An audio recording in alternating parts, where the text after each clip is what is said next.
Hello, everyone. Welcome to No Drama, Just Movies. This is our new little weekly movie review channel where essentially what we're going to do every week is we're going to take one movie, whether it be something that's currently out in cinemas or a cult classic.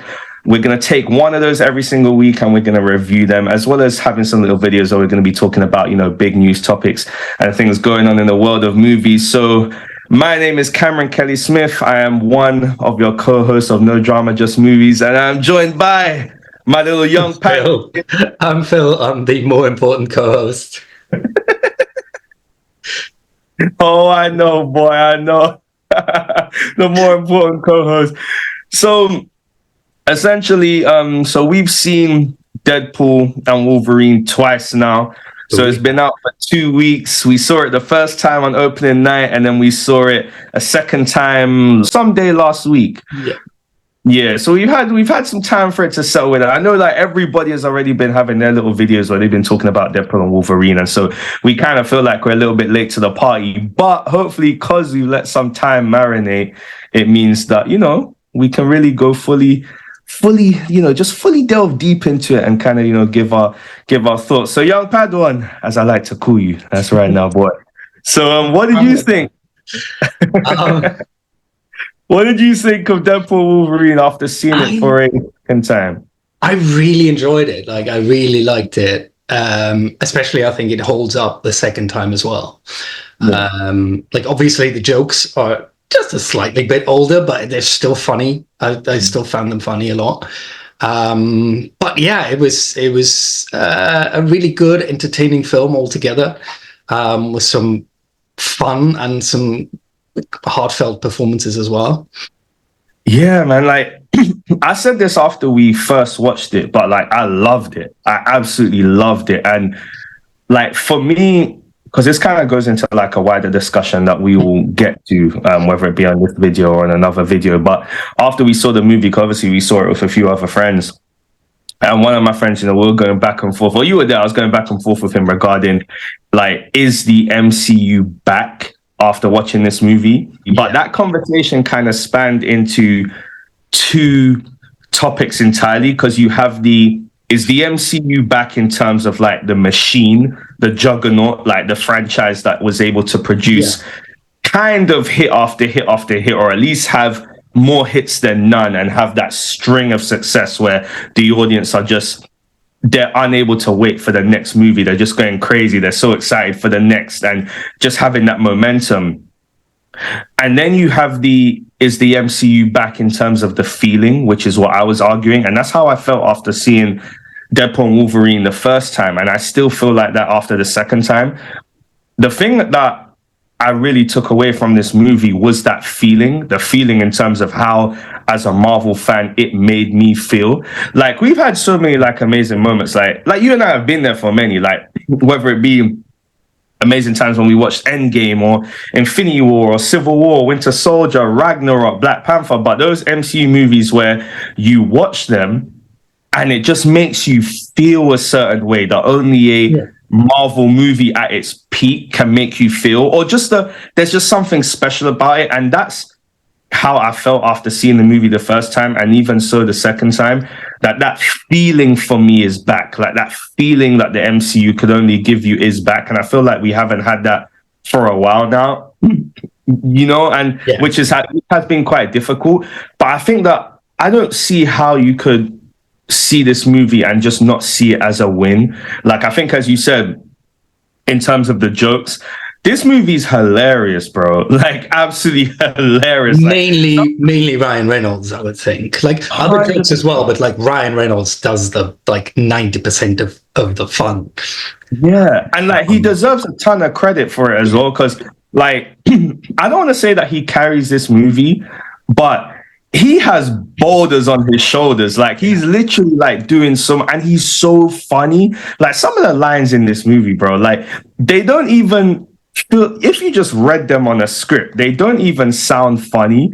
But the way that Ryan delivers them makes absolutely hilarious. And I feel like we got to give him props. Like, we've had discussions in the past in terms of performers in comic book movies And, we have that back and forth all the time, like who's the greatest Joker, who has one of the greatest, who was one of the greatest actors to have a comic book movie performance ever, how great Tony Stark is as Iron Man or Hugh Jackman is as Wolverine, which we'll get to. But for somebody who's only had 3 movies, like Ryan Reynolds to me has to be up there in terms of like taking a character and really just owning it. Like we talk or at least the fandom talks so much about how, especially when they get toxic of like, this guy, I couldn't really see, so-and-so, like, let's say I couldn't really see anyone play, Tony Stark, like Robert Downey Jr. played Tony Stark. And it's like, bro, as of right now, I could not see, not to say that there's not other actors out there, but I couldn't even imagine another Deadpool. I couldn't think of anyone. I'm like, yeah. No. But and I think it comes from just the love he has for that character. Not to jump ahead, but you see like in the I don't know if that's a spoiler, but in the after credits, sorry, there's little behind the scenes things and like a little interview with him on a set. Was it Wolverine Origins or something? Yeah, we're talking about his love for playing the character. Yeah, and like how he says he wants to really play this guy, and then I think it takes that, and you can see it how much he enjoys it and how much he wants to do this role. And it's it really fits him as well. Like he's I think genuinely a charming, very funny, ad-libby guy as well. So it's just a perfect combination. I think he does have a mouth.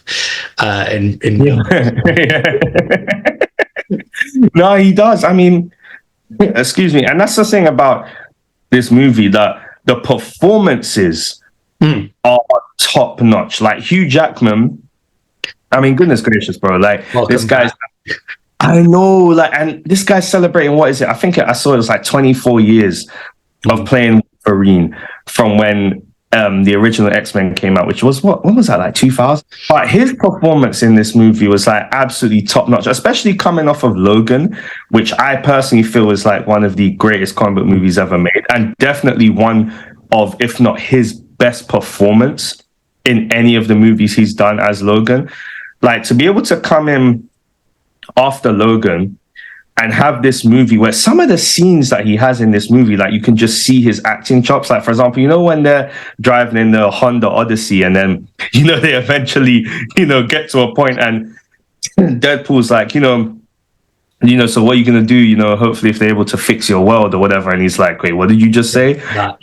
Yeah. And that moment where he then goes on a rant to Deadpool and like, just the look on his facial expressions and just how he was saying that particular, almost like semi-monologue, but to Deadpool, like he just seemed, it was so convincing. Like you really did feel for Deadpool, because it's like he's literally saying, bro, like you laugh all the time, you're this happy, jokey guy, you try to just take the piss out of everything, but at its core, you suck. Like, and it really hit. But just some moments, even that moment where he's where Cassandra Nova like goes into his mind and they're going back to, he's talking about in his world how the X-Men perished and it was basically his fault. Just some amazing moments of performance-wise that, and by the way, I gotta say, man, that cowl, like that mask, bro. I mean, like, bro, it just looks incredible. I keep like refreshing and seeing pictures again on my Twitter feed, and it's like, it looks so amazing. Shout out to the Marvel costume department, by the way. They've never not got a costume on point. They've always been solid.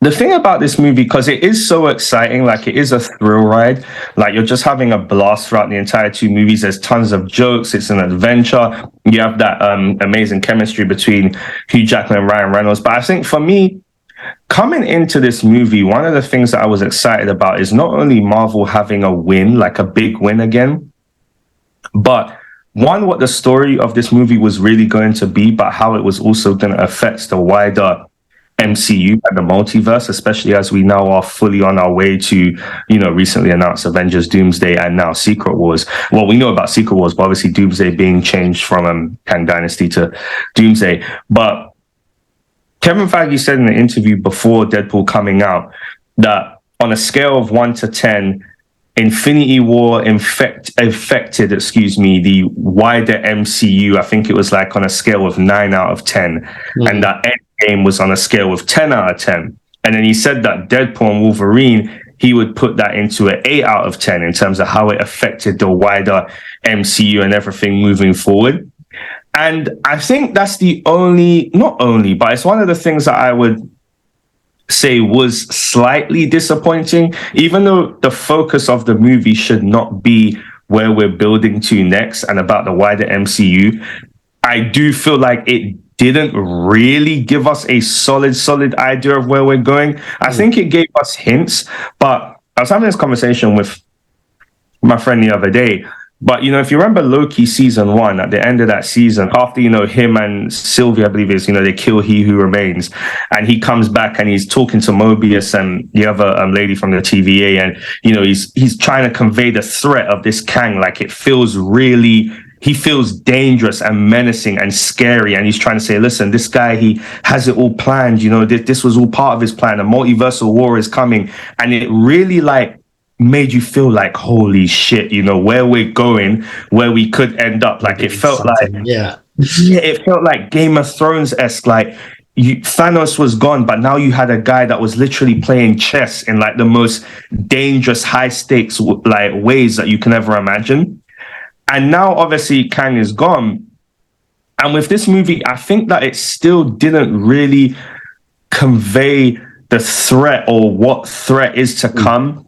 Obviously, the story of this movie is that, as we know, that Deadpool's trying to save his universe because it's slowly dying. And they succeed in doing that.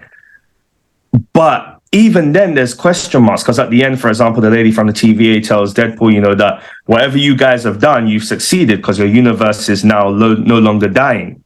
And obviously, you'd imagine, okay, that's a huge plot point, because how is that the case? How is it no longer dying? Does it? And how will that then lead into sequels? You'd imagine that it must be a factor and that they'll eventually play into it. But I think that the idea of incursions alone and the multiversal threat is a threat, but it's much more of a threat when you have someone in the shadows behind it. And that's what Kang was able to do. But now that we don't have Kang, and this movie obviously makes no reference to Kang. Maybe they did, maybe when filming, but they took it out after what happened.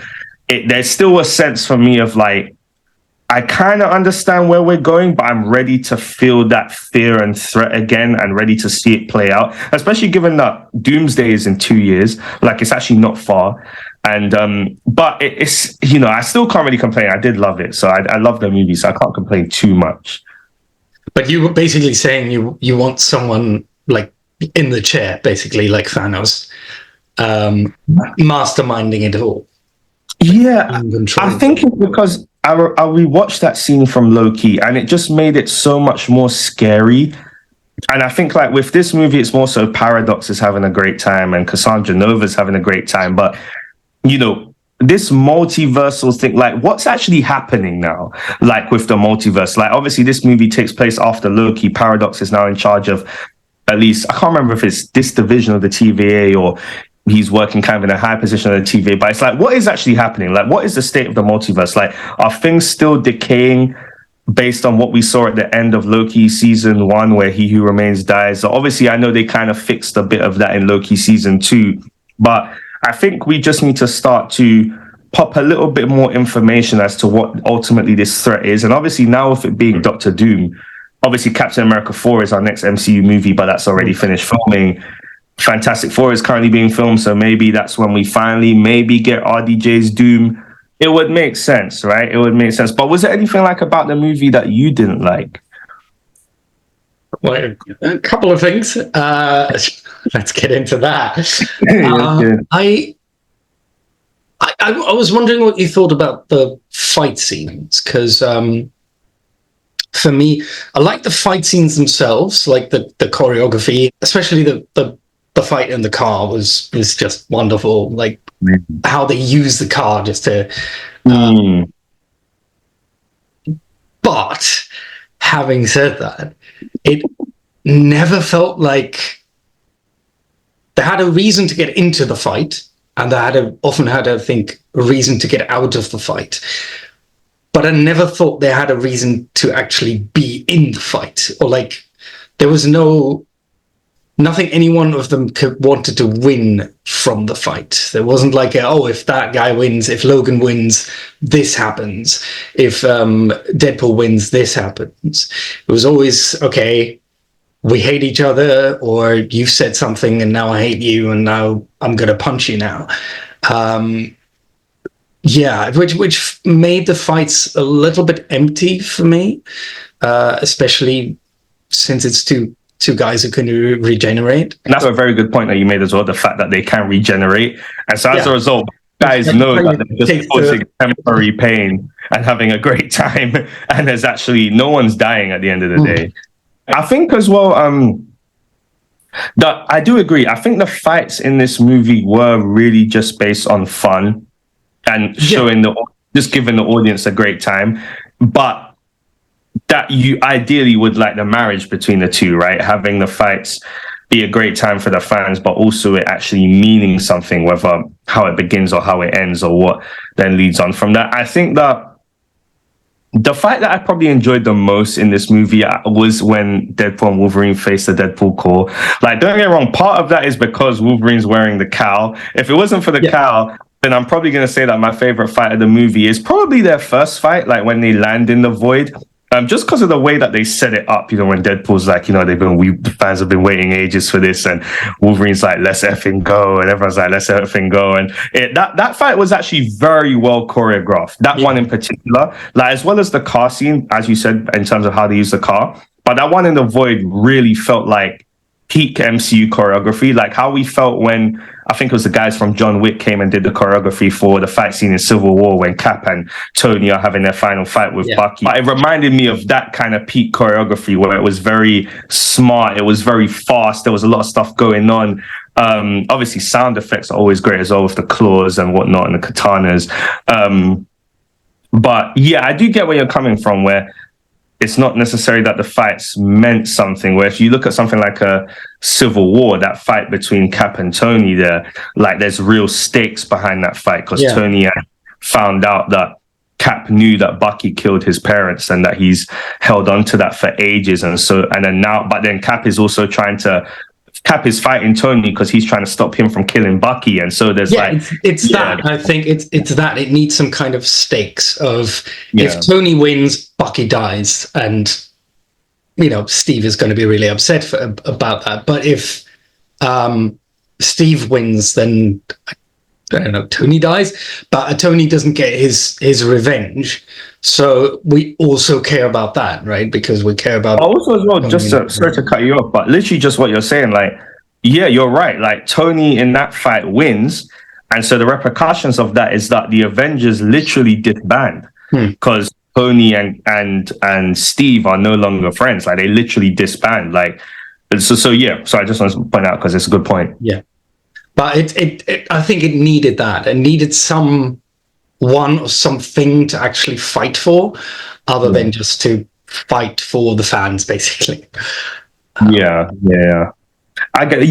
think overall, like, as I said at the beginning, for me, the feeling is back. How long that will last for, I don't know. There's a couple coming that, like, really hopefuls. Same. I mean, that Cap 4, like, Brave New World trailer looks like chef's kiss, you know what I mean? But it will be to be seen. I think as well, obviously, one of the things we didn't talk about, before, we soon wrap up is obviously the cameos. The cameos, like in that first viewing, like I always say to you, like we have this conversation as well, like that first viewing of a Marvel movie, especially of an event like Marvel movie, which I feel like Deadpool and Wolverine is, that first viewing you can never take back. And it's so special because those moments where we were in the cinema and, they're in the lair where the resistance is, and then you see Elektra come in and, there's a mild pop. I don't think too care. No offense, but, then suddenly Wesley Snipes' Blade comes in and it's like, and then it's like, suddenly then Gambit, Channing Tatum comes in and you're like, wait, what is going on here? Like, you just feel like it was that first time when that scene happened, it was just insane. Just insane. One after the other. And amazing. Like, don't get me wrong, in terms of how they were used, you know, I mean, it wasn't of that much importance. Yeah, they did their part. I think they were really, I want to say, just there for the end fight, just to buy them some time. And of course, there's fan service as well. Like, just them being there was like, yeah. It's him again. I remember him or her. So it was that. But yeah, I was also for the final fight, just to buy them some time, or like distraction, I guess. It was to get the helmet. And and then they went back into 616. No, sorry, not 616. They went into 10005. So basically the Fox universe. Yeah, these numbers, man. But yeah, like it was great. Like, it was great. And obviously it's interesting because some of the big revelations we find out towards the end of the movie that it's only, I think, we picked up on after the second viewing. One obviously being that the TVA make it known to Deadpool and Wolverine that the 10005 universe has stopped dying. So whatever they did has seemingly helped that. So that'll probably be a big plot point moving on to Secret Wars. Second being that they allowed Logan to stay in this universe, but I don't know what the reason was, but you know, it is what it is. But then also that the Resistance, seemingly they've been brought back into the MCU as well. Wade says to the woman from the TVA, you know, we have some friends that, you know, have been forgotten about. And so based on when you then see Laura at the back at Wade's apartment where they're all chilling out before the movie ends, you'd imagine that means that the Resistance, all of them will probably be brought back. And maybe we'll probably see them again, maybe in Secret Wars, I'd imagine. Yeah, I think one last thing I do want to say is, cameo-wise, well, it links to cameo-wise, but obviously Chris Evans, seeing him again was awesome. Seeing him again just in an MCU movie period was awesome. Like, I await the day when we see the true Cap back. No offense to, you know, Anthony Mackie, but, you know, I'm a big Steve Rogers fan, especially Chris Evans, Steve Rogers. Like, I can't wait to see him back, one of the OGs. However, that post-credit scene, I gotta admit, I like, especially seeing it a second time, couldn't care less. Like, I feel like over the last few Marvel movies, we have had a pattern of the post-credit scenes not exactly really being as hot as they once was, or as being... With this one, though, sorry to interrupt you, but with this one, I felt like it actually meant something, right? With this one, it changed the story because we got the confirmation, you know, that